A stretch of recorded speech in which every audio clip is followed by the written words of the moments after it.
This week, as Nigerians all across the country mark Democracy Day, no one can deny that the people of this country are living in changing times. Times that are not necessarily changing for the better, but are charged with turbulence. So this Democracy Day anniversary, marking 25 years of democratic governance, seems like a good time to look at where Nigeria is today, with a declining economy, rising crime, pervasive corruption, and the continuing failure of basic services like power, water, and infrastructure. How do we recapture this country from those who are determined to stamp out progress wherever they can? What does democracy look like in Nigeria in 2024 as various parts of this increasingly divided country try to stand up for their democratic rights and to share in the democratic ideals promised by both June 12th and 1999? Can this Democracy Day become the corporate vision that can unite all Nigerians in that vision? I'll be joined in the studio by one politician that many believe could yet be massively consequential in defining Nigeria's political direction, Mr. Peter Obi, presidential candidate of the Labour Party in the 2023 general election. It would not be an exaggeration to say that few contemporary Nigerian politicians have gripped and consumed the imagination of Nigeria's youth quite so intensely as Mr. Obi. I'm Charles Enyegolu, and this is a special Democracy Day edition of Arise Prime Time.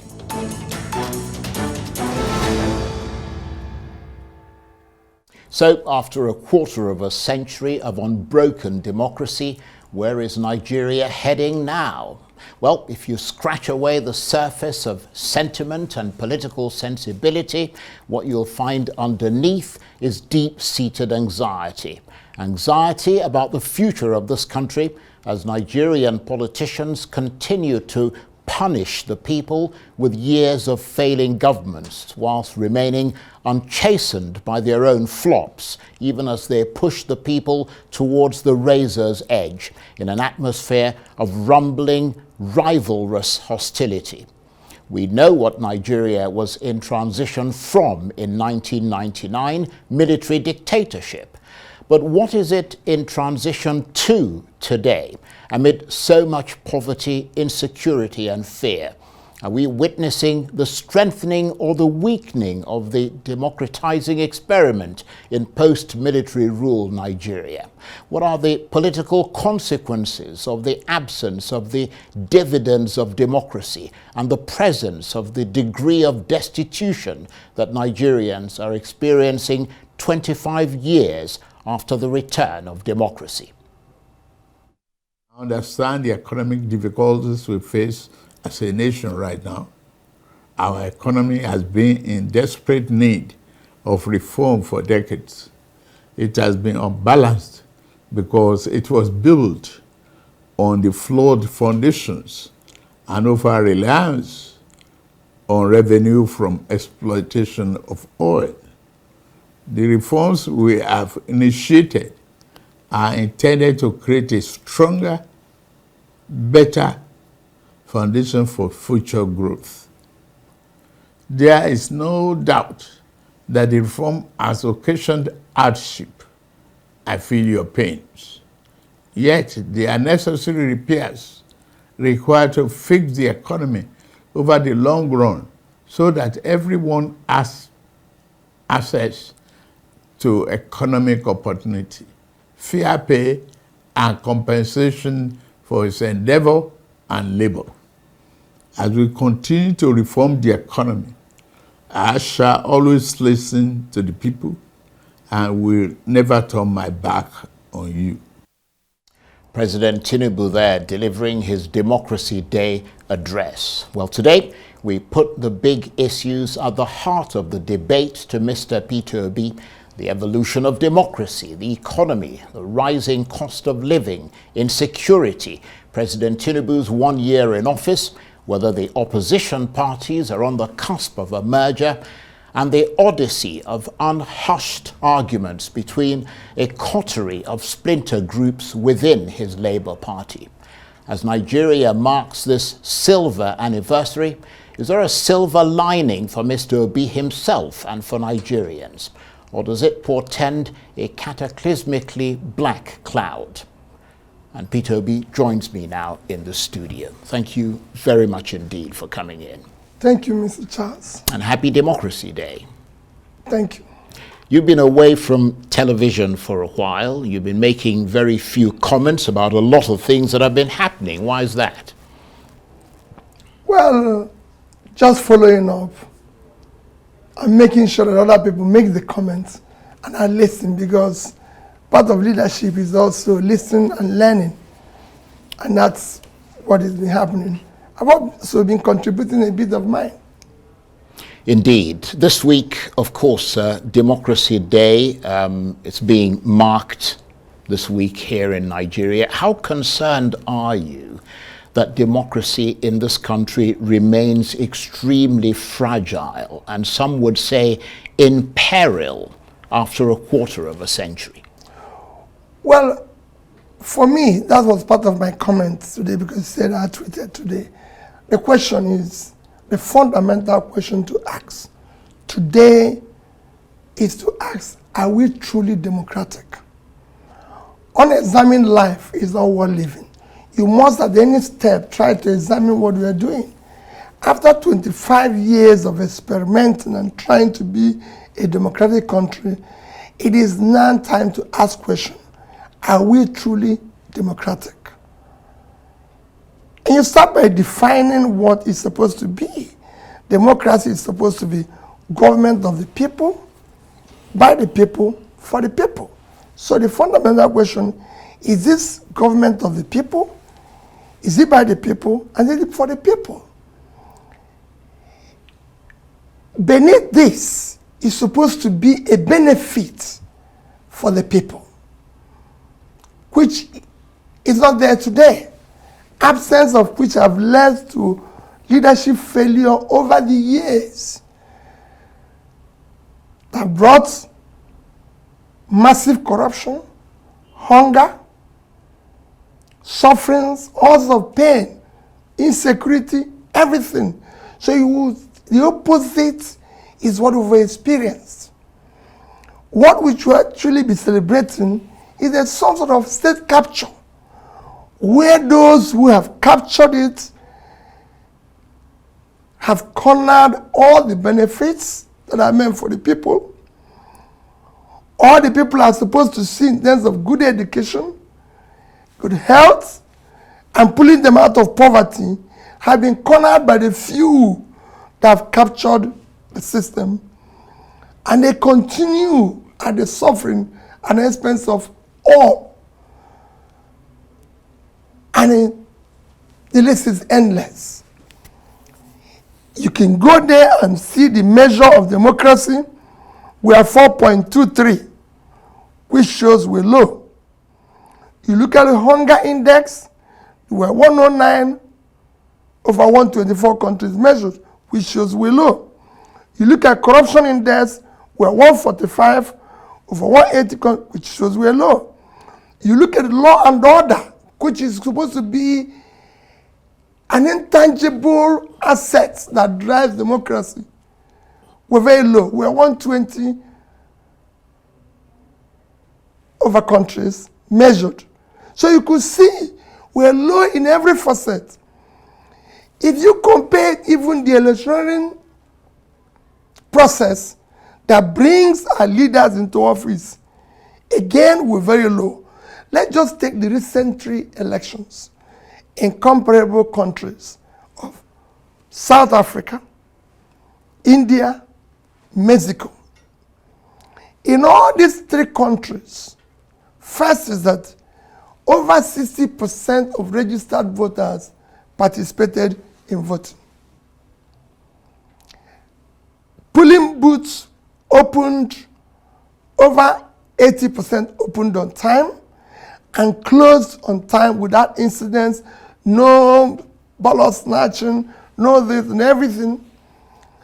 And results were transmitted electronically without any hitches, no glitches, nothing. Well, there was a slight hitch in the South African transmission, but not to the degree. No, that it we didn't had in affect the Nigeria. result because every party accepted it. It was a very minor thing. I watched it sitting down in my own sitting room from beginning to the end. India, that was supposed to have over, the people that voted in India are 3 times Nigerian population. Yet you could see it. The election was accepted. In our own case, less than 25% of the voters participated. And indeed, those who came out, many of them were prevented from Thank voting. you. At the polling booths, did not open on time, closed late, closed early, with all sorts of fraud and everything. And when you think about it, in these countries that I mentioned, these were carried out by ordinary citizens. In our own case, despite all this fraud, glitches, everything, it was being executed by professors. So there must be something we need to re-examine and ask ourselves question, how do we get it right? For our children, for the future generation, we can't continue on this path. So how do we get it right? By doing it rightly. The government can stamp and said, I recall late President Yaradua, who's admitted that the process that brought him to office is faulty. And he was bent on changing it and putting the right steps to do that. So do you think which was followed up by Jonathan right? and participated in an election where for the first time the ruling party and the president lost the election. Just like you can see in the way I've just told you, the ANC in South Africa had a reduced position.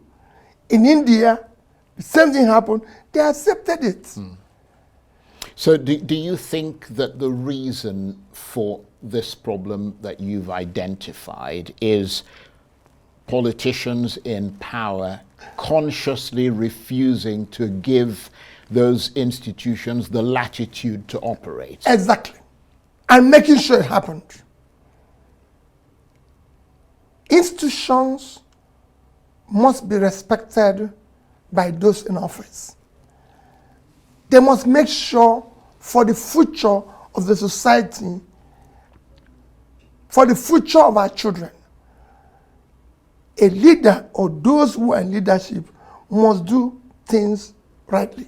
So in that regard, when you look at the highest office in this country, an office that you aspire to, what do you see? Do you see an individual that respects or does not respect the rule of law, and who, through his actions and those of his deputies and possibly ruling party, supports or does not support the fabric of this country's democracy? Charles, I leave this. You can ask ordinary Nigerians. Well, I'm asking you. I don't think they do. No.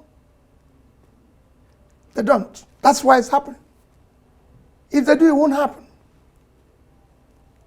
You do recognize, though, that a lot of the people who are in power have inherited decades of rot, and you can't wave a magic wand and all that rot will disappear. Charles, I don't like discussing this today. No matter where you start, if you mean well, you can start correcting them. The role of a leader is not to remind people of the past or mention the past or think about the past. Your role is to show the path by doing things that are right. Change starts from you. By you, if you decide to walk the right path, that's how it starts. You can decide, okay, yesterday it was wrong. That's even part of why we hired you. Because it was wrong yesterday, we didn't hire you to remind us or start giving us the excuse, but to show the solution and how best to do it. That is leadership. So in that respect, after 25 years of unbroken democracy, which Nigeria is marking this week, are we walking on the edge of a razor blade, as someone put it? Are you pessimistic or optimistic? Very, very pessimistic. We're actually walking in the right direction. In the right direction? In the wrong direction. In the wrong direction. We're actually walking in the wrong direction. Right. Very wrong direction. And we need to change it and walk in the right direction. And it has to start from the number one person. Well, let's assess that walking in the right direction or wrong direction and that number one person. Let's turn to President Tinubu's first year anniversary. After 1 year in office, do you think he has displayed the strength and the ability to tackle Nigeria's many problems? Are you impressed with mega projects, for example, like the Lagos-Calabar Highway? Well, you know, I've never made comment about 1 year in office. The reason why is simple. I would say that President Tinubu have kept to his campaign promises.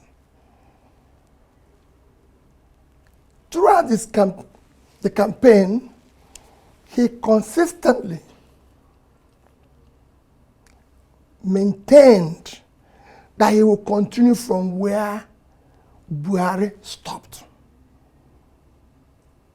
And that is done very well. I would say excellent. I'll give him excellent pass mark. And it's very simple. Dollar was 460, is now 1,005. Fuel was 238, is now about 700. Diesel was 844, is now 1,415. A bag of rice is 35,000, is now about 80. A bag of beans was similar, 35, is now about 90. Gari was 27.28, is now 49.50. A tuber of yam was about 2,007 to 3,000, now is about 10,000. Tomato basket is about 40,000, that is over 150,000. Electricity is 66 kilowatts, is now over 200. You can go on and on. Our debts, even bread, which is a basic thing other countries that subside, like Egypt, bread, smaller, medium bread was 450 naira. It's not 900 naira. The big one is 900, is 1,005. Our debt, like I mentioned, was 87. By end of last year, it was actually 97. The highest we've done within that short period. Now is about 100 trillion. In fact, this year alone, the government, through the Central Bank of Nigeria, have issued and taken from the system borrowing of over 16 trillion naira. You can imagine the interest at almost 20%. It's about 3.2 trillion after 12 months. At that, last year, in a period of 9 months, we spent about 5.7 trillion servicing as debt interest on our payments. So add that. So overall, you've done well. Let's even go back to the overall of the economy. By the time he took over last year, we were still the biggest economy in Africa with $477 billion as our GDP, followed by South Africa, Egypt, Algeria, and Morocco. Today, we are number 4. South Africa is number 1 now, I think about $373 billion. Egypt is second, $347 billion, followed by Algeria, 266. And we are now 252 billion GDP economy. It's even worse when you go to our per capita. We are actually 1/4 of per capita of the list of these nations that I mentioned, South Africa is over 6,000 per capita. Egypt is 4,000 plus. So is Algeria. And then Morocco, which among this is supposed to be the fifth, at 4,210, and we are 1,000 plus. So we actually are going low. We're coming from a low of per capita of 3,000 plus in 2014. So with every other thing have headed south. You see, insecurity is worsened. Well, let's corruption has worsened. Right. Let's adherence to the rule of law has worsened. The country has been nepotism is at the highest. Let's look at one issue that you mentioned, and you came up with quite voluble statistics there, and that is the issue of the economy. The president, in the clip we played earlier, before our interview began, made it clear that he was aware of the fact that there would be pain before gain. I mean, if you look at every economy, from Argentina to all the ones that have tried to reform their economies, there's always a bit of pain before the gain comes. That comes with putting in reforms, and fundamental reforms that would eventually lead to an improvement in the economy. What I'm curious to know is, if you had become president, how difficult would it have been to govern in the current environment? Because you would have inherited essentially what President Buhari left for you to inherit. Because some have argued that whoever took over from President Buhari would have inherited a country that would have been very difficult to fix, with so much borrowing and debt and corruption and the fall in, you know, the currency and all the rest of it. Yes, you could argue that the government, that was part of what they said were their reforms. But in other words, you would not have been able to turn things around and deliver in 1 year. Charles, the first thing you do as a leader who inherited a difficult situation is to lead by example, and then start by your own style, by your behavior, your conduct, how you manage the resources. You cannot say that things are difficult when you're living in conspicuous consumption. The things you don't do. Nigeria today is a country with the highest amount of people without homes. Over 24 million. Yet, you're spending 20-something billion to build a house for one person. Mr. Johnson, are you saying that a vice president of Nigeria cannot live in a 4-bedroom house? You live in the UK. 10 Downing Street is 3 rooms. That is an economy that is almost 10 times our economy today. And the Prime Minister lives in 3 rooms. So that's where you start. You start by living like somebody who is coming through difficulty, who is facing difficulty, who wants to change things. That's how we do it. You don't engage in what we've been doing, buying vehicles, partying and everything, as if things are normal. When you say there's difficulty, you need to deal with the issue of cutting the cost of governance. That's where you start. So you need to deal with the issue of massive corruption. That is showing that I am now, okay, things are bad. Just have served the system where I came in and found that things are bad. And we start by cutting the cost of governance. So is that what you'd like to see him I mean, the first year is gone. You know, that's a fact. But he's now entering his second year. Or he has entered. What are the things that you have to also show a clear plan. It is not enough to say, oh, we're going to go through problems.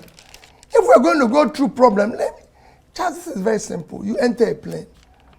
There's a bad weather. There's going to be a turbulence. The pilot says, we're going to go through bad weather. It's going to take us maybe 1 hour, 2 hours because of this. And he follows it through. That is not the time. In that bad weather, everybody, even the crew, are asked to sit down. That's not time to start serving food and wine and everything when everything is up and down. That's why we're there. We're in turbulence and people are still dancing and everything. I always say what happened to the Titanic is what is happening in Nigeria. While the plane was going on, the people on the upper deck were busy dancing until the whole thing collapsed. That's what is happening now. We should change and do things rightly. We can change and manage corruption and everything and all that. Well, hopefully the people in power and in the know are listening to you. But let me move away from President Tinubu and come to you. In terms of the candidates who will potentially challenge President Tinubu in 2027, and you certainly sound like one of them, and how voters rate them with regard to how fit for the job they are, I am quite sure that many people will say that you obviously stand out. But do you think that your public standing has grown or diminished since the 2023 election? Charles, I don't know. It's only the public that will know. Yeah, but you interact with them. Mine is to continue interacting and being part of the process of building a new Nigeria that is possible. Because we can't go on this way. We're headed to a disaster. We must do things rightly. Like I always said, I'm not desperate to be president. I'm desperate to see Nigeria work. And work for the poor people of Nigeria. Right. The system has been very uncaring for the people of Nigeria. And we must fix it. Work where we have to remove this criminalized system, corruption that we, the politicians, have unleashed on the country and make it better. Right. Well, you said that we should go and ask the public about their assessment of your public standing, whether it's grown or diminished. Well, one man who is a member of the public, in a manner of speaking, who seems to think that your standing has diminished is the Nobel laureate, Professor Wole Soyinka. He recently attacked you, saying that you are unfit to govern Nigeria. What's your reaction to that? Well, quite frankly, I will not make a comment on that. Wole Soyinka is the father. I have a policy. I don't respond when my fathers talk. Yeah, but he's delivered a punch. I leave it to them, because when I became their age, I want those younger ones to respect me, though I will also try to put myself in such a position that I will respect myself before that. Well, he's delivered. But I assure you, right. One of the things he made is that he talked about the obedience. Yeah. Me inciting them. Charles, I will never, knowingly, and I have never, knowingly or unknowingly, asked any of the obedience or the young people to say anything against an elder, a priest, a pastor, an imam, and everything. Never. It will never happen. Nevertheless, never will happen. And I don't make comments when they make comments. Right. It is left for Nigerians to know whether I'm fit or not. I've been a successful businessman in the private sector. I've been in the corporate world and can say I'm one of the most successful. I've also served the state where I still challenge all those who have served. Let's put our records side by side and let me know. And when I served, the only measure of development was Millennium Development Goals, which I started 7 years after, When he ended, I was number 1. Yeah, well, I'm going to come to that in a minute, but I just want to finish because we're going to talk about the state, how you were governor of Anambra State. But just returning to Wole Soyinka briefly, you said you've never incited people against him or anyone else. I will never do it to anybody. But does he have a point when he says that by not controlling, or at least trying to control, the online trolls who he says are obedience, that are responsible for the insults directed at him, that you are tacitly encouraging such behavior? No human being on earth that I know today have controlled online trolls. Nobody. Go and see what they write about me. It's even worse than what they write about him. Go and read it. You can Google it. You can see it. Well, I have seen it. Yes, so if they do that against me, how do I now control? Who do I know that is doing that? It could actually be those who are his friends who claim that they are obedience, doing it in order to make him make such statements. But like I said, he remains a revered father. Okay. And I respect him, and I'll keep respecting him. Right, let's move on from there. What about the other person who seems to have taken aim at you, and that's the former Director General of your campaign organization, Doyin Okube. I mean, having supported you in 2023, he now believes that Bola Tinubu is the best of the 2023 presidential candidates. I mean, at the very least, that must hurt. What's your reaction to that? No, it doesn't hurt me. It's a personal assessment. It's just personal to him. And like I said, Charles, all these things that happened, I don't want to make comment about them because what we are talking now is the present position. Is Gary cheaper? Yeah, but those kinds of comments are damaging to you. No. He's saying those things in public. If it will make Gary or Yam cheaper, fine with me. Right. If it's going to help in managing the whole corruption we're passing through, fine with me. Let's deal with the issues of the president. Whenever people are talking, this person said, Charles, I don't do politics of he said, she said. No. Let's deal with the issues. We have a problem. We have a big problem. Look at what FAO has said. That those who are going to be hungry in Nigeria have increased from 24 million to 30-something million. We have young people, look at what UNICEF released the other day. So we have bad results all over the place. That's what we should focus, not whether Peter Obi is fit or not. Charles, I'm fit to be a president of Nigeria. I'm competent. I can tell you that put me in line with other people who are competing in terms of education, in terms of fitness, in terms of background. I can stand tall against them. Well, you talked about the states, so let me bring one more issue about these sort of personal things before we move on. Let's look at another person who's taken aim at you, and that's the special advisor to the governor of Anambra State, Dr. Alex Obiobolu. You, of course, governed Anambra State for 8 years, and he says that in 2 years of Charles Soludo as governor, Mr. Soludo has achieved more than your 8 years in office. In other words, 2 years of Soludo is better than 8 years Obi.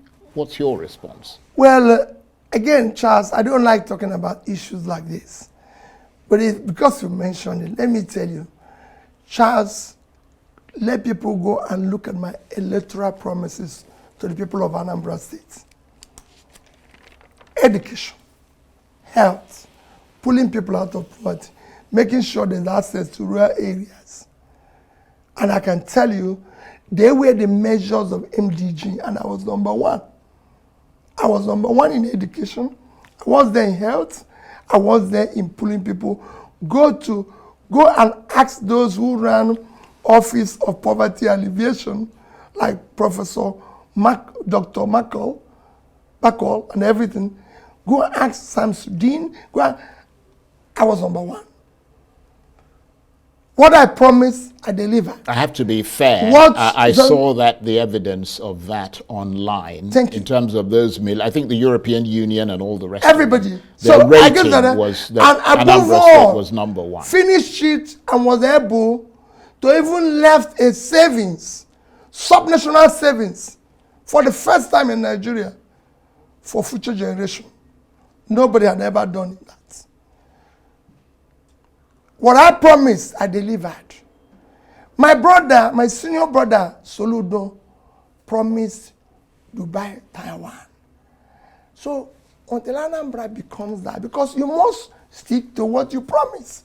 When Anambra is now Dubai, Taiwan, he has achieved his purpose. I didn't promise that. What I promised, I delivered. And that's what I'm thinking about, what I'm talking. When I was talking about being president, I was saying things that is deliverable. That I'm going to do this in the north. We're going to make sure we'll go to the north and turn around the uncultivated land, do this. I wasn't really, I had what I wanted to do, and I would have started from day one and show the direction. That's how it works. Let's turn to the other debate that's going on at the moment about the future of the Labour Party, because in a sense there appears to be a parallel there to the issue that Professor Soyinka was talking about, which is the issue of non-intervention on your part. We don't seem to be hearing of you intervening to sort out what to the public appears to be very toxic divisions within the Labour Party. No, there's no toxic division within the Labour Party. That I can tell you. And I'm intervening. Charles, when fathers intervene in their family, it is not a public affair. I'm a leader in Labour Party, and we're talking. And I assure you that whatever is in problem or crisis in Labour Party is not up to 10% of what happened in other parties. And we'll resolve it.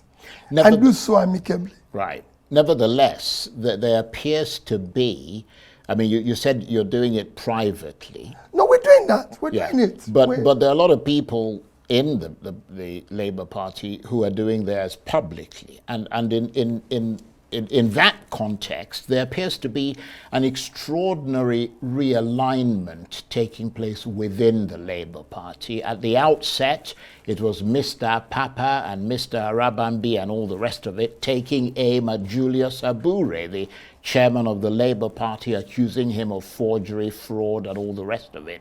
And now they've realigned themselves and are now publicly saying that they are working together against you and the obedient movement. What is actually going on there? I mean, it suggests a party in absolute tatters in terms of They're not working against me, I can tell you. Nobody. They're not working against me. But that's what they said. You know, some elements try to say that. If you want to know, wherever Labour Party is doing anything, come out and you see who they will announce as the leader. And you will see it in the coming days. Where we will go out in certain functions. I've never been in any function where somebody said, we're working against this man. No. Well, they may not say it directly to your face, but they're saying it in public. No, it's that same thing. We're talking about people saying things that are not reality. That same thing. People can say it, but when Labour is doing something, when I appear, you will see who is the leader. Simple. Do you, though, intend to remain in the Labour Party, given, at least from the way it looks to the public, how impossibly difficult it seems to resolve the conflicts within the party? No, we don't have that. We don't have that type of conflict you're mentioning. People are just exaggerating what is there. I'm a faithful member of Labour Party. Right. And we, like I always say... So you remain a member? I remain there. I remain there. Right. I remain there. I'm a member of Labour Party. If for any reason, like I said, if we're going to move forward, right, and there's other groups that are going to work with us, we'll work with them. Right, okay. Well, that brings me to the issue of possible mergers and alliances. Has there been some communication between you and the other leading opposition candidates, parties, about a possible merger or alliance ahead of 2027? Any deal in the offing, or there hasn't been and there won't be? There's no deal. But I wish and hope there will be. We need to look for like minds who are now committed to saving this country. But are you working towards a deal? Well, like you said, we're all trying to put ourselves together. Right. And explore all those opportunities. So you are talking about a possible merger then? Not that we have started it, but that's what part of what we're considering. Right. But are you considering that in isolation or in No, communication? The party, with the party, everybody looking at it. Right. So at the moment, there's nothing to report? No, nothing to report. We will, of course, the public will see that we'll go ahead. Right. But would you like to see a merger?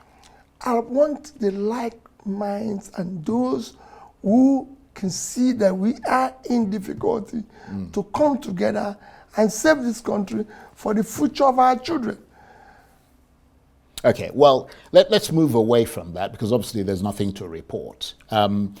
You've talked a lot about governance on different levels. You've got the federal level, obviously the state level, local government, and so on. Let's talk about the state level, which is a very important level.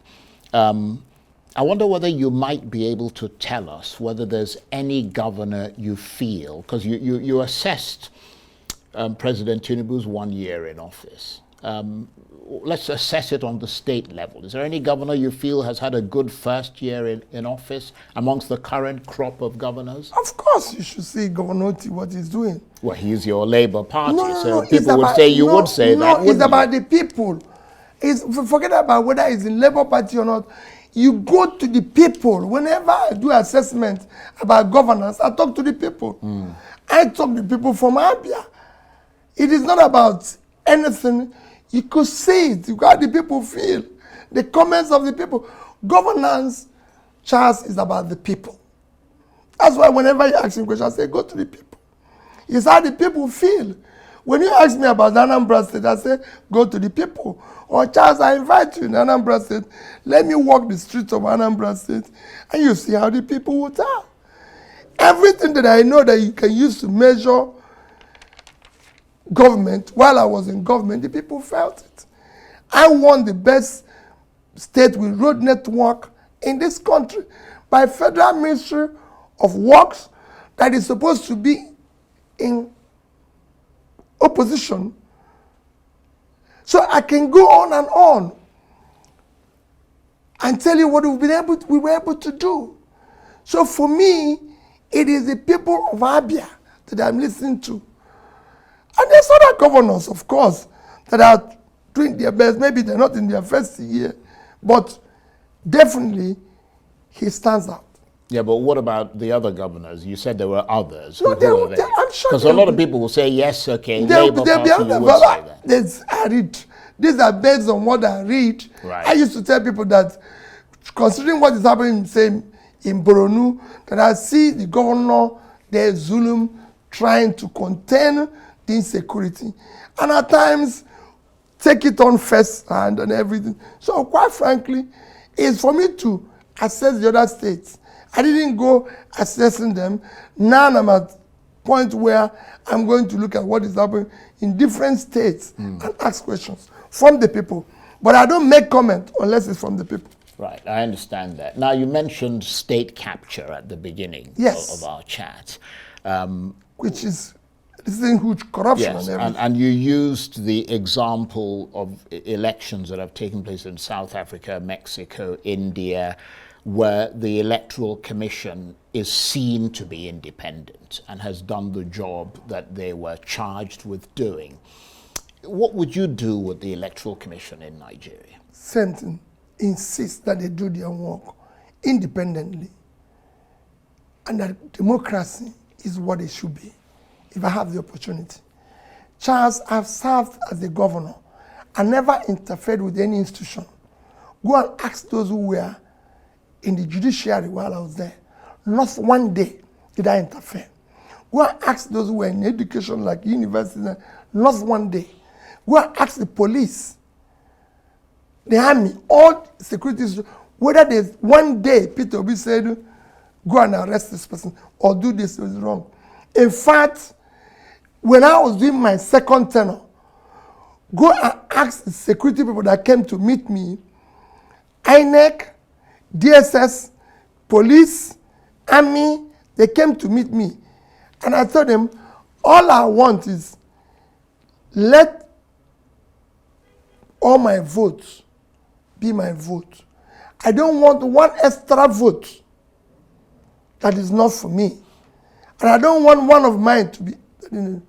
Go ask anybody in my second but if you say that it was free and fair. But if you say that said, I insisted. If you say that the Electoral Commission is corrupt, yes, then the possibility of them being manipulated as a result of your non-interference remains. No. And so no, people if they know, they'd want you if to they know, interfere if to they reform know, the system. If they know that you're strict and you're going to do the right thing, just like I always say about corruption, that if the number one, number two, whether governor or president decides to stop it and is not involved, his children and family are not wife are not involved, that you reduce it by over 50%. If you decide to do the right thing and order for the right thing, it will be done. So is your message more confident today after the 2023 presidential election, or is that something that needs to pick up? Well, for me, it's a continuation. We'll continue to deliver the same message, insisting that we can't have a country that is criminalized as it is today, where I've shown you indices of measure of development. Our human development index is low. Our human capital is low. Our health is low. So what else do you want? Right. Our poverty, where poverty capital is worsening. Our per capita, which you used to measure, which is number one measure, have fallen from a high of 3,000 in 2014 to 1,000 today. Things are worsening. Inflation headed south. Interest rates. So it's not, I'm not trying to make it up. It's the reality. So in that context, what is your message to the people of Nigeria as they look to you and other politicians for leadership and for hope of a better future? Well, I'll start with the politicians. It is time for us to have a rethink and think about the poor people of this country. There's so many things that are going wrong. The poor people are suffering. We must now refocus and deal with issues that concerns them. There's so many issues that concerns poor people which we don't address. I was talking to somebody already about Heritage Bank issue. How dare you allow a situation at this critical time, so many poor people with their little savings have put it in a bank where I'm sure whatever caused them to collapse is came from the elites and possibly the top politicians. And you allow them to lose their savings. They even allow some big people and some big institutions to be able to get their money back and then allow poor people. I know a man whose entire life saving of 80 million is in that bank. He's worked all his life. He's late. His family depends on interest on that money. I know those who put money in community banks, microcredit banks, and all sorts of saving institutions, who in turn put it in microcredit heritage bank, and you allow it to collapse. They don't even know where to go to. I live in the village, and they're running all over the place, crying. When would this country start caring for the poor? That is the problem we have here. And we must deal with it. When you see this massive corruption going on, if it's not budget padding today, it is undisclosed subsidy payments, it is inflated contracts, and all sorts of things, which we should. So these are issues we need to deal with. These are issues I even want our agencies like EFCC to start dealing with. Not arresting Bobrisky and Obi Kubana, or whatever, Kubana's big chief priest. These are minor issues. We have things that are going wrong. Our speaker, through one of his aides, in April, said we are losing 300 barrels of crude every day. People like Tony Elumelu have said we are losing over 50% of our production. But let's speak at it that was specific.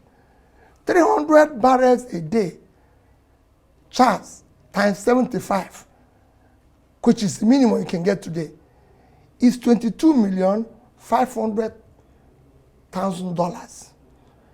At the rate of 1,005, it's 33,750,000,000 naira every day.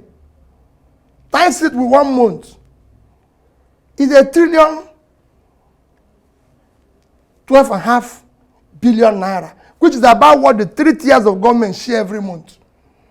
That's where I want our agencies who are pursuing people who are corrupt to be. Budget padding in all this area, that's where they should be. Facing it squarely, not arresting Bobrisky because he dressed like a woman and spread about maybe 500 naira. I can assure you that if you call Nigerians today and say, hey, we are going to feed only women in this hunger time, just, I don't know how, all men will dress like women and go and collect the food because we're all hungry. We will even have to dress Bobrisky. He wouldn't even know what is in dressing like a woman. It's very easy. The wigs are sold in the market and everything. Everybody will turn into. So these are things we need to fix squarely. On that note, I want to thank you very much indeed. Mr. Peter Obi is the presidential candidate, or was the presidential candidate of the Labour Party in the 2023 presidential election. And of course, he joins me in the studio for the special Democracy Day chat. Thank you very much indeed. Thank you, Charles, for having me. That's it for this edition of Arise Prime Time. Join us again tomorrow. From me and the entire team here in Abuja, bye-bye and thank you for watching.